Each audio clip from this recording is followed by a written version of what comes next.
estamos con nuestro invitado del día de hoy, es Mauro Porto, de la Universidad de Tulane, New Orleans, estudioso de la política y la comunicación de las nuevas derechas. Su último libro es sobre medios, resentimiento de clase media y crecimiento de la extrema derecha en Brasil. Entiendo que también está estudiando la nueva derecha de Trump y me imagino que habrá venido a Argentina con muchísima curiosidad, porque la verdad que acá estamos, Mauro, en un laboratorio a cielo abierto. Muchísimas gracias por estar acá, un aplausito. Gracias, Mauro. Muchas gracias por la invitación. Bueno, Mauro, fuiste invitado además por la UNSAM, por la Universidad de San Martín, así que nosotros no queríamos perdernos la oportunidad de conversar también con vos. Bueno, hay una tesis tuya un poco que empezaste a estudiar el porqué del ascenso de las nuevas derechas.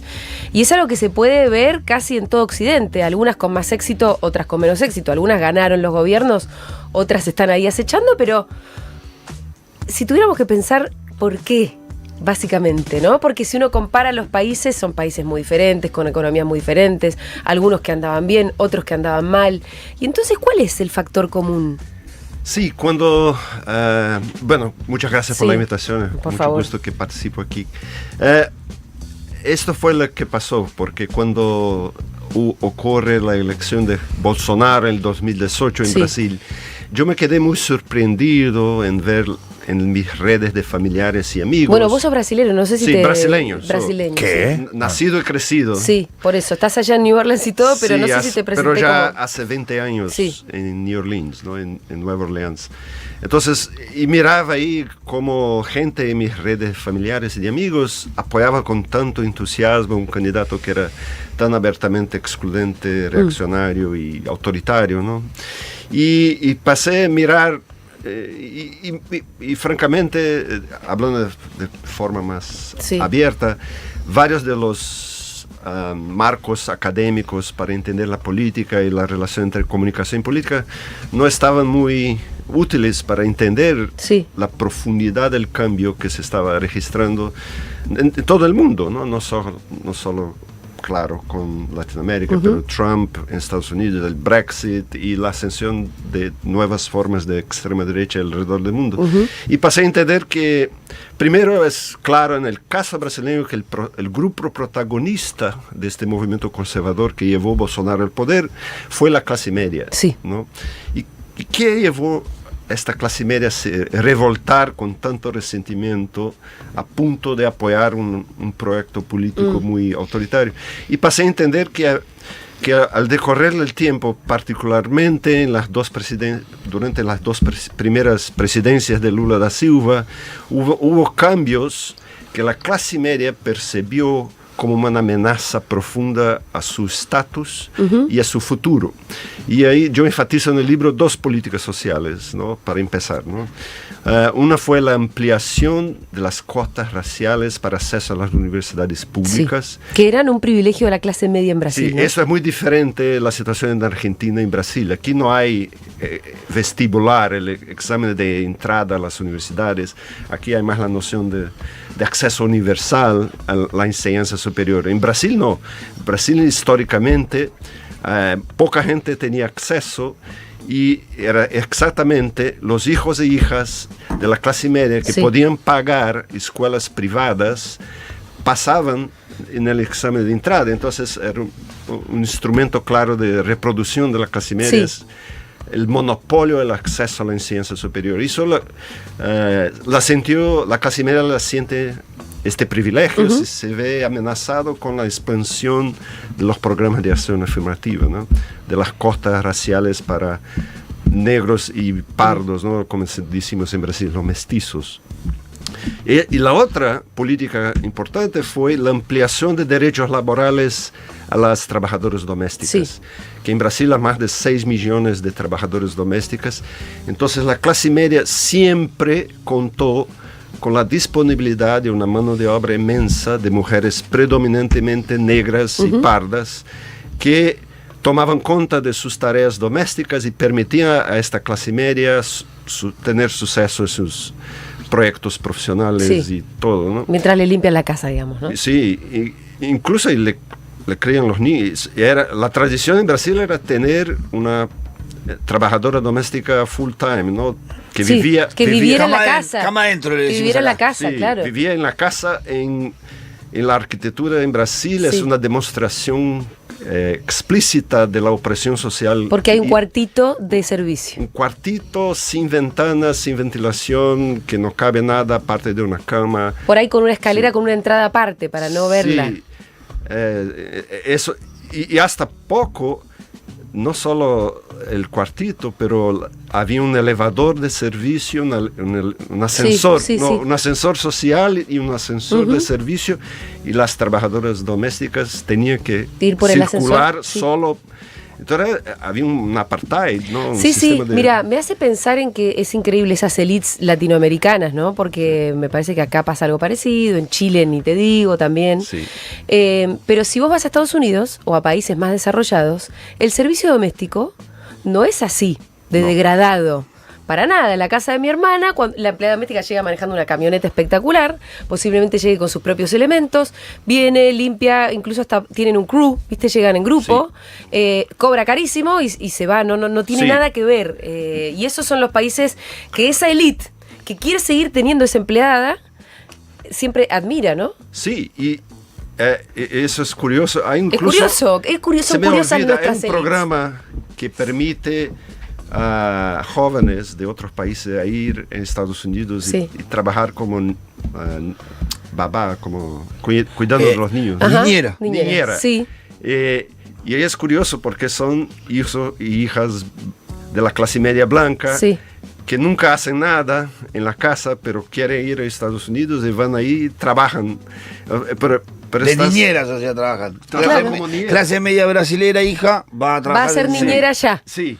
Allá no le molesta hacer Entonces, servicio mira, doméstico. Claro, es como una hay aventura. una inversión jerárquica porque Sí. en Brasil nadie lo hace, ¿no? No, claro. Hay una disponibilidad. Entonces, lo que pasó en Brasil es que cuando se torna un poco, estamos hablando de cambios importantes, Sí. pero relativamente pequeños, ¿no? Porque cuando se torna un poquito más caro tener una trabajadora doméstica y tienes que, no puedes quedar más de 8 horas por día y Sí. la clase media se revuelta, ¿no? Y empiezas este proceso de construcción de un fuerte resentimiento a ciertas políticas sociales que estaban llevando una mayor Que tiene que ver inclusión. con que se hayan metido un poquitito con un privilegio, ¿no?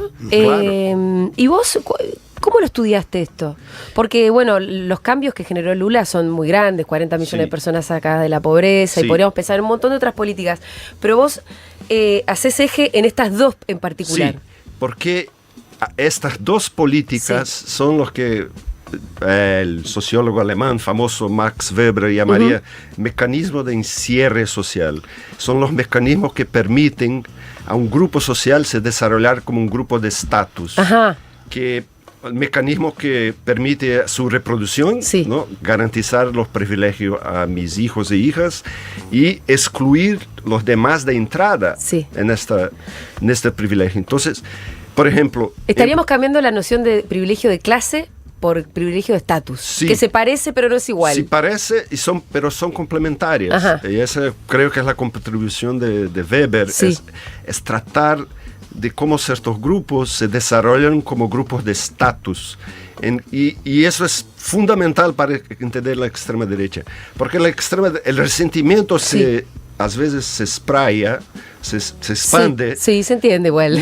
No solamente entre los que están empobrecidos o perdiendo niveles significantes Sí. de renta, pero la gente que percibe que otros Están ingresando. están ingresando Claro. a espacios Sí. que tradicionalmente habían monopolizado. Ahora, vos estudiaste el ascenso de Bolsonaro y entendés que hay una clase media blanca brasilera que explica un poco, que se resintió por eso, ¿no?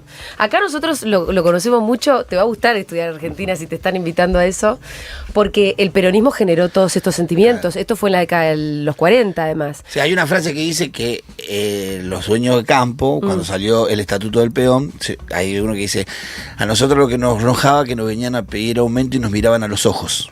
Bueno. Antes bajaban la mirada. Eso fue a partir del peronismo. El peronismo otorgó, además de muchos derechos muy concretos, dignidad a la clase trabajadora. Entonces, eso cambió todo. Y el antiperonismo persiste hoy igual que en los 40, es el mismo sentimiento. Sí, o sea, no es que hay algo absolutamente nuevo, no. Pero la intensidad del resentimiento y el nivel de odio y de resentimiento tóxico que lleva a las personas incluso a un nivel de no aceptación de los cambios que incluye, ¿no?, el propio descompromiso con las prácticas tradicionales de democracia, de tolerancia. Todo eso ya deja de ser importante. Deja de ser importante. Sí. ¿No es oscilante la intensidad a lo largo de la historia de este sector? Sí, el resentimiento oscila y también, pero el importante es que hay instituciones que canalizan el resentimiento para una forma de política democrática y productiva. Entonces, el resentimiento es un sentimiento movilizador de los movimientos sociales, de la sociedad civil, en favor de cambios, de más derechos.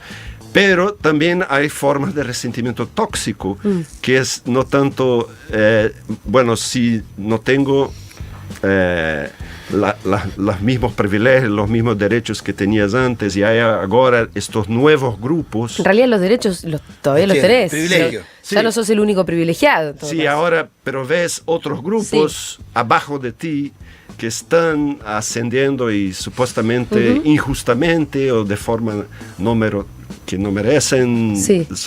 Entonces, y ahí se rebelan. Pero bueno, es porque justamente es el procedimiento en donde se termina de convertir un privilegio en un derecho. Cuando es un privilegio cuando determinado sector solamente puede acceder, pero cuando acceden todos ya se convierte en un derecho. Y esa transformación de privilegio a derecho es lo que le molesta. Es lo que descoloca ese estatus, ¿no? Sí, es una buena forma de colocarlo. Mauro, acá, no sé si por ahí no es tu objeto de estudio, no lo tenés tan pensado, pero acá nosotros podemos advertir también que el ascenso de Milei contó con la derecha tradicional, esta derecha que no quiere, de clase media blanca, que no quiere que le toquen los privilegios, antiperonista histórica, con una, si se quiere, como con un nuevo sujeto, que son los varones jóvenes. Sí.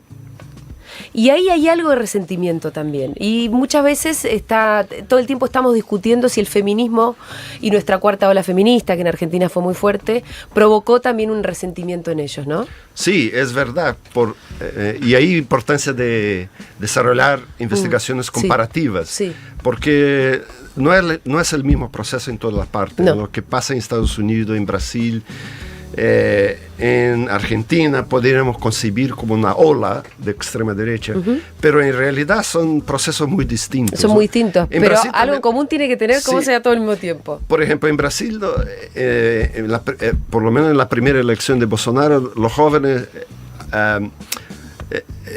no había el mismo fenómeno que hubo aquí con el feminismo. Con la división generacional, ¿no?, de jóvenes.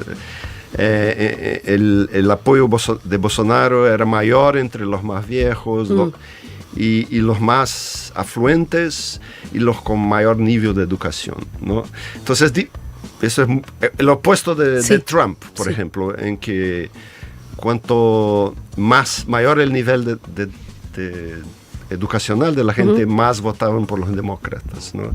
El elector tradicional de Trump es el hombre blanco sin diploma superior, sin diploma universitario, ¿no?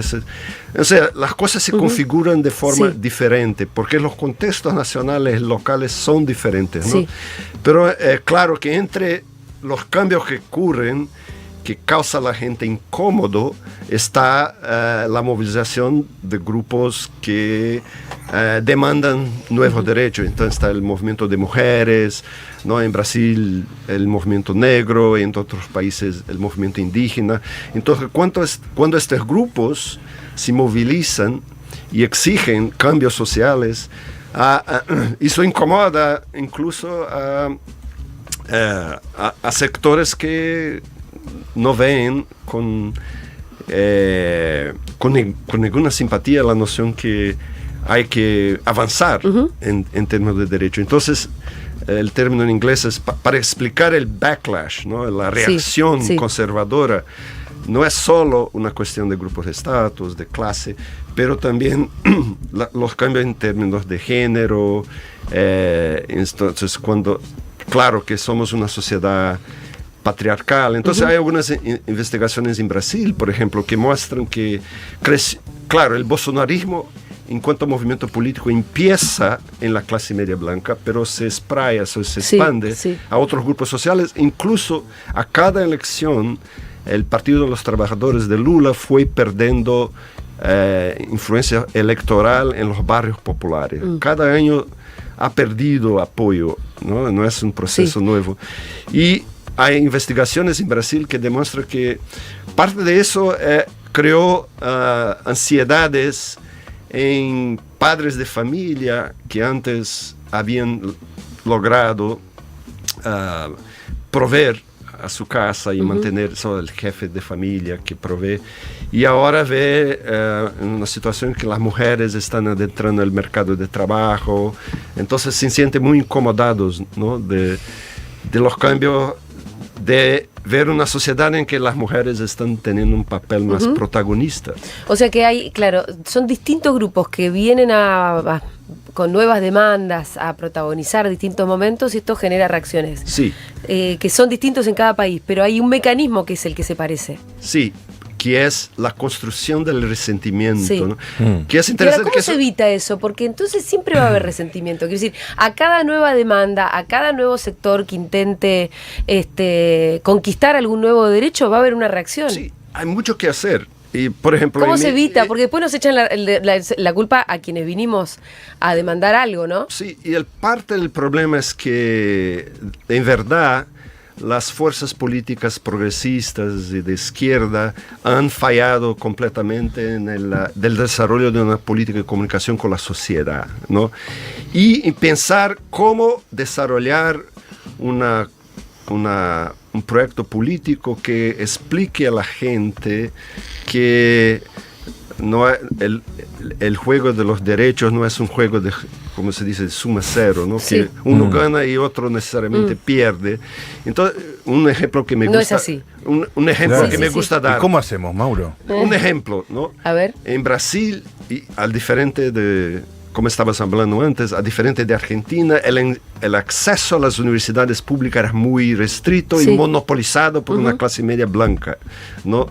Entonces, cuando Lula expande el sistema de cuotas raciales, eso genera un fuerte resentimiento en la clase media.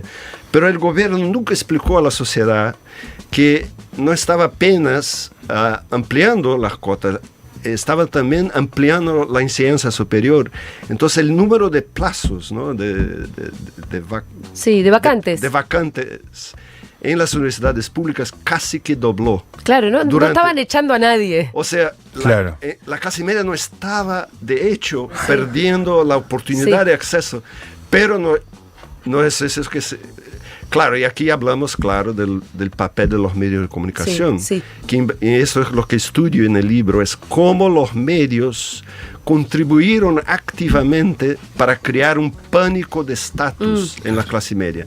Entonces, yo analizo, por ejemplo, 7 años de cobertura del principal revista semanal de Brasil, que es Veja. Sí, claro. Y fue una cobertura absolutamente sesgada, negativa, y siempre cubriendo estos temas a partir de la perspectiva de la clase media. Haciendo blanca. eje todo el tiempo en eso, ¿no? Como generando... Construyendo un pánico de estatus y resaltando, por ejemplo, como las cuotas sería una verdadera amenaza a la democracia brasileña, que llevaría al odio racial y que no sé qué. Es un problema sin solución, Mauro.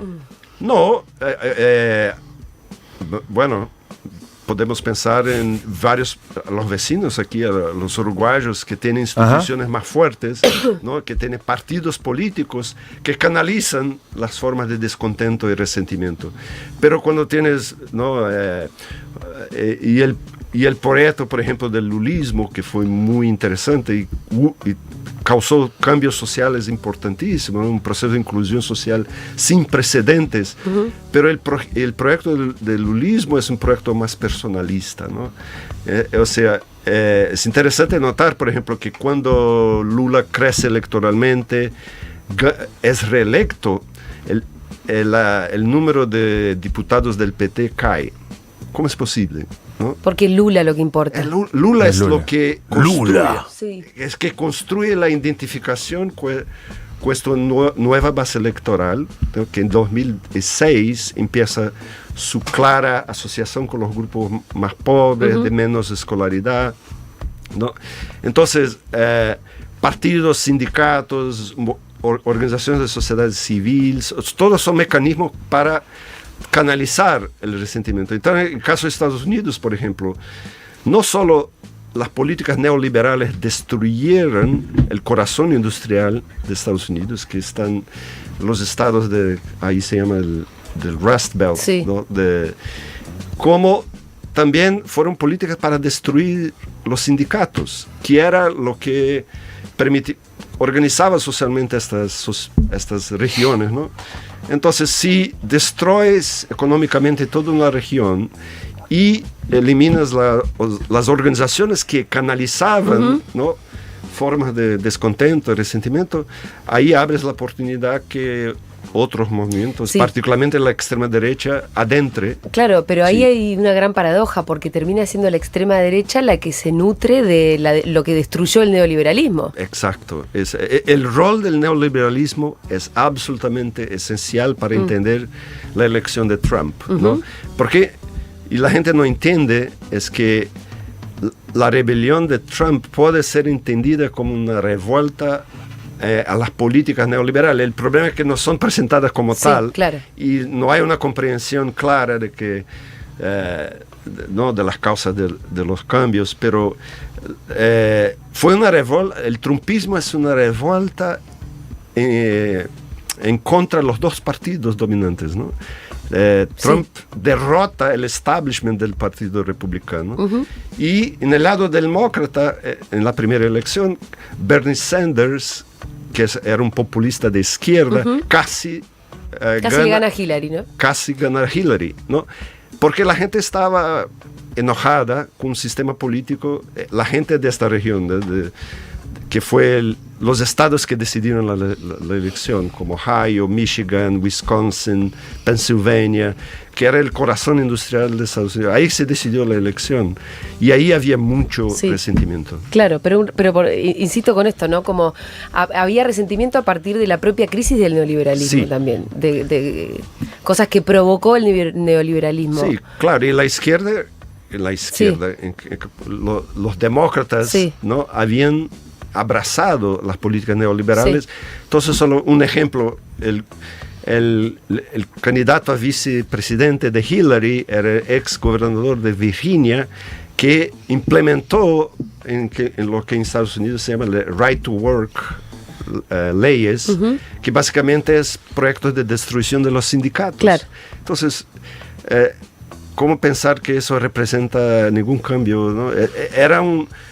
Los demócratas estaban en el barco del neoliberalismo. Mauro, te tenemos que ir despidiendo. Claro. Muchísimas gracias por estar acá. Me estoy acordando, estoy leyendo un librito sobre la historia, otra historia del neoliberalismo de unos investigadores franceses que cuentan cómo cuando Thatcher gana la conducción del partido, va Hayek, el famoso Hayek, porque es uno de los referentes de Milei, se sienta y le dice: vos lo primero que tenés que hacer es destruir los sindicatos. Sí. Le dice Hayek a Thatcher. Después Thatcher, cuando gana y todo, lo que hace es destruir los sindicatos. Y cambia una forma inmediata de... Y Ronald Reagan también. Y Reagan también. Bueno, eso fue así como empezó todo. Hay que bancar a los sindicatos. O sea que a la CGT la puteamos, pero hasta ahí.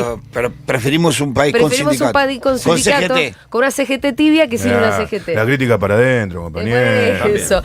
Estuvimos hablando con Mauro P. Porto, de la Universidad de Tulane, New Orleans, que está de visita acá porque lo visitaron, lo invitaron de la UNSAM, de unas jornadas de la UNSAM que se llaman... Mi casa de estudios. Tu casa de estudios, Sí, que se señor. llaman Jornadas Internacionales, Medios, Redes y Polarización del área de Medios, Discursos y Política de la Escuela de Política y Gobierno de la Universidad Nacional de San Martín. ¿Todavía se están desarrollando las jornadas? No, terminaron ayer. Ah, ¿terminaron ayer? Fueron espectaculares. Fueron espectaculares. Sí. Hay que hacer estas cosas, hay que seguir pensando, encontrándose con otros pensadores también de otros países. Estás invitado para cuando quieras volver, Muchas Mauro, gracias. a este programa. Muchas gracias por haber estado acá. Muchas gracias. Muchas gracias. Julia Mengolini. Seguro La Habana 2024.